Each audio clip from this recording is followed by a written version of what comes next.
कोथिंबीर वड्या मस्त खुसखुशीत तयार होतात. आप्पे पात्रामध्ये तुम्ही जर बनवल्यात ना, तर अजिबात भांड्याचा पसारा सुद्धा होत नाही. कमीत कमी भांड्यांचा वापर करून आप्पे पात्रामध्येच आपण वड्या वाफवून सुद्धा घेणार आहोत आणि वड्या तळून सुद्धा घ्यायच्यात. तर खूप साधी सोपी पद्धत आहे आणि ही पद्धत तुम्हाला नक्कीच आवडेल. बघा ना, वड्या वेगळ्या भांड्यामध्ये वाफवून घ्यायची गरज नाही. एकाच भांड्यात वाफवायचं आणि एकाच भांड्यामध्ये तळून सुद्धा घ्यायचं. मस्त खुसखुशीत वड्या तयार होतात आणि एकसारख्या एका रंगाच्या तयार होतात. कोथिंबीर वडी बनवण्याची आजची जर ही कल्पना माझी तुम्हाला आवडली असेल, तर व्हिडिओला लाईक करा आणि तुमच्या मित्रपरिवारामध्ये शेअर करायला अजिबात विसरू नका.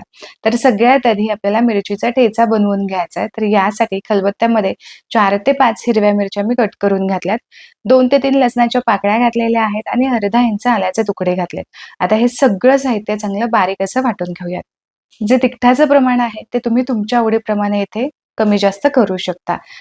तर हे बघा मस्त बारीक असा ठेचा मी तयार करून घेतलेला आहे. सध्याला हा आपण साईडला ठेवूयात आणि जी कोथिंबीर मी धुवून निथळण्यासाठी ठेवली होती ना, ती आपण बारीक चिरून घेऊ. तर इथे अर्धी जुडी कोथिंबीर मी घेतली होती. स्वच्छ निवडून घ्यायची आणि छान धुवून निथळण्यासाठी एक 5 ते 10 मिनिटांसाठी ठेवून द्यायची. आता कोथिंबीर अगदी बारीक आपण चिरून घेऊ. जरी कोथिंबीर थोडीशी जास्त प्रमाणात असेल ना, तर तुम्ही अगदी चॉपरमध्ये सुद्धा बारीक करून घेऊ शकता. त्यामध्ये सुद्धा छान बारीक होते. तर सध्या आपण अशीच मस्त हाताने चिरून घेऊयात. तर इथे संपूर्ण कोथिंबीर छान बारीक अशी मी चिरून घेतलेली आहे. आता एका वेगळ्या भांड्यामध्ये हे आपण काढून घेऊयात. कोथिंबीर वडीसाठी लागणारे जे रेग्युलर साहित्य आहे किंवा जे तिखट मीठ आहे, तेच आपण इथे वापरणार आहोत. पण जी ट्रिक आहे, ती इथे खूप महत्त्वाची आहे आणि तीच तुम्हाला खूप कामी पडणार आहे. थोड्याफार प्रमाणामध्ये जर तुम्हाला कोथिंबीर वडी बनवायची असेल ना, तर ही टिप तुम्ही नक्की वापरा. तर एका भांड्यामध्ये इथे कोथिंबीर मी काढून घेतलेली आहे. यामध्ये तयार केलेला ठेचा, पाव चमचा लाल तिखट घातलीये, 1 चमचाभर इथे मी ओवा घेतलाय. तर सध्या उन्हाळा चालू आहे, यामुळे इथे मी तीळ स्किप करतेय. आता यामध्ये चवीपुरतं मीठ घातलेलं सगळं साहित्य चांगलं एकत्र मिक्स करून घेऊ. या वड्या चांगल्या कुरकुरीत व्हाव्यात यासाठी 2 चमचे यामध्ये तांदळाचं पीठ घालायचंय. यानंतर बरोबर 1 कप भरून किंवा आपल्या रेग्युलर जी वाटी असते, त्या वाटीच्या अंदाजानुसार 1.5 कप भरून यामध्ये आपल्याला बेसन पीठ घालायचं आहे. सगळे जिन्नस एकत्र व्यवस्थित करून घेऊ. कोथिंबीर वडी बनवण्यासाठी थोडंसं घट्टसर आपल्याला इथे पीठ भिजवून घ्यावं लागतं. पण आत्ता जी पद्धत मी तुमच्यासोबत शेअर करते ना, यासाठी आपल्याला थोडंसं सैलसर असं पीठ भिजवून घ्यायचंय. तर यामध्ये थोडं-थोडं करत पाणी घालूयात आणि याची जी कन्सिस्टन्सी आहे, ती व्यवस्थित आपण ॲडजस्ट करून घेऊयात. तर हे बघा थोडंसं आणखीन पाणी घातलेलं आहे आणि आता थोडंसं सैलसर असं आपल्याला बॅटर करायचंय. जसं आपण रेग्युलर भज्यासाठी किंवा कांदे भजीसाठी आपलं बॅटर असतं ना, त्याच पद्धतीने आपल्याला इथे हे पीठ भिजवून घ्यायचंय. तर याची कन्सिस्टन्सी तुम्ही बघून घ्या. खूप जास्त घट्ट सुद्धा नाहीये किंवा खूप असं पातळ सुद्धा नाहीये. जसं आपण कांदे भजीसाठी बॅटर तयार करून घेतो, अगदी त्याच पद्धतीचं आहे. आता इथं बॅटर तयारच झालंय. आता वड्या तयार करायला घेऊया. तर यासाठी इथे मी अप्पे पॅन घेतलंय. गॅसची फ्लेम सध्या बंदच आहे आणि यामध्ये आपल्याला आता तेल घालायचं नाहीये.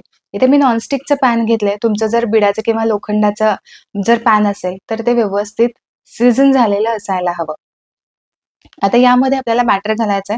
तर चमचाभरच यामध्ये आपण बॅटर घालूयात. खूप अगदी गच्च आपल्याला हे भरायचं नाही. आता यामध्ये वड्या कशा वाफवायच्या? तर ही एक अतिशय सुंदर आणि साधी सोपी अशी एक ट्रिक आहे. खरंच तुम्हाला ही ट्रिक नक्की आवडेल. आता इथे जर तुम्ही पाहिलं तर काही जागा मी अशा रिकाम्या सोडतेय. तर या रिकाम्या का सोडतेय? कारण आपल्याला या वड्या ज्या आहेत त्या आपल्याला चांगल्या वाफवून घ्यायच्यात. तर अप्पे पात्राच्या 3 खाचा इथे मी रिकाम्याच ठेवल्यात. अप्पे पात्र तुमचं लहान असेल ना, तर मात्र मध्यभागी थोडंसं रिकामं ठेवायचं आणि साईडच्या खाचा भरून घ्यायच्यात. आता ज्या खाचा आपण रिकाम्या ठेवलेल्या आहेत, त्यामध्ये आपल्याला 2-2 चमचे पाणी घालायचंय. या पाण्यामध्येच वड्या ज्या आहेत, त्या अगदी परफेक्ट आणि अगदी छान अशा वाफवल्या जातात. आता इथे यावरती आपण झाकण ठेवूयात.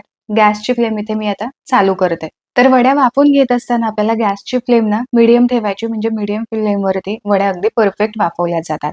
तर हे पहा, एक साधारण 1 ते 1.5 मिनिटामध्ये यामधलं जे पाणी आहे, ते छान उकळायला सुरुवात झालीये. आता या साइडचं पाणी उकळत नाहीये, तर आपण थोडंसं अप्पे पात्र ॲडजस्ट करून घेऊयात, म्हणजे फ्लेम त्यापर्यंत लागली जाईल. तर अतिशय स्मार्ट अशी ही ट्रिक आहे, की ज्यासाठी एक लाईक तर नक्कीच बनतो.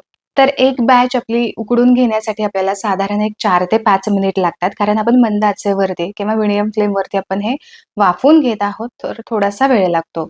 तर हे पहा, आता झाले आहेत की नाही हे कसं ओळखायचं? तर या अप्पे पात्रामधलं पाणी संपूर्णपणे संपला आहे आणि जे आपले वड्या आहेत त्यावरती बोट लावून पाहायचंय. जर कुठे तुम्हाला ओलसर वाटत असतील, तर आपल्याला या वड्या पुन्हा आपल्याला वाफवून घ्यायच्यात. तर इथे वड्या मस्त वाफवल्या गेलेल्या आहेत. आता इथेच आपण या आप्पे पात्रामध्येच वड्या तळून सुद्धा घेणार आहोत. तर यासाठी गॅसची फ्लेम सध्या मी मीडियम टू हाय वरती केली आहे. आता थोडं-थोडं तेल घालूयात आणि या वड्या चांगल्या तळून घेऊयात. तर साधारण एक 1.5 मिनिट झाला, की वड्या थोड्याशा मोकळ्या करून घ्यायच्या. आप्पे पात्रापासून या वड्या अगदी सहज मोकळ्या होतात, व्यवस्थित वाफवल्या जातात आणि इथे तुम्ही बघू शकता, पलटी केल्यानंतर मस्त रंग सुद्धा आलेला आहे. एका साइडने वड्या छान तळल्या गेलेल्या आहेत. आता दुसऱ्या साइडने सुद्धा मस्त तळून घेऊ. वड्या पलटी करून घेतल्यानंतर पुन्हा आपल्याला थोडं-थोडं यामध्ये तेल घालायचंय आणि खालच्या साइडने सुद्धा आपल्याला या वड्या चांगल्या तळून घ्यायच्यात. तर या वड्या ज्या आहेत किंवा हे जे बॅटर आहे ते आप्पे पात्रामध्ये घालत असताना खूप जास्त सुद्धा घालू नका. थोड्याशा छोट्या आकारामध्ये जर तुम्ही वड्या या करून घेतल्या तर छान आतमध्ये पर्यंत कुरकुरीत होतात, तळल्या जातात. तर आणखीन 1 ते 1.5 मिनिटामध्ये खालच्या साइडने सुद्धा वड्या छान तळल्या जातात. तर इथे मस्त आप्पे पात्रामध्ये आपल्या वड्या तयार झालेल्या आहेत. तर इथे आपली एक बॅच तयार झाली. आता सध्या मी गॅसची फ्लेम बंद केलेली आहे. आता बंद फ्लेमवरतीच आपण जे शिल्लक राहिलेलं बॅटर आहे ते घालून घेऊयात. बॅटर थोडंसं शिल्लक होतं यासाठी साइडच्या बाजूने मी हे घालून घेतलंय. आता मध्यभागी आपण थोडं-थोडं पाणी घालूयात आणि या वड्या सुद्धा पुन्हा आपण छान अशा वाफवून घेऊयात. तर आहे की नाही मस्त अशी ही ट्रिक. खूप साध्या सोप्या पद्धतीने आज मी तुमच्यासोबत आप्पे पात्रामध्ये कोथिंबिरीच्या वड्या कशा बनवायच्या हे शेअर केलेलं आहे. तर या वड्या तुम्ही बघा आतमध्ये पर्यंत मस्त शिजलेल्या आहेत. अजिबात या कच्च्या राहत नाहीत आणि आतमध्ये पर्यंत व्यवस्थित तळल्या सुद्धा जातात.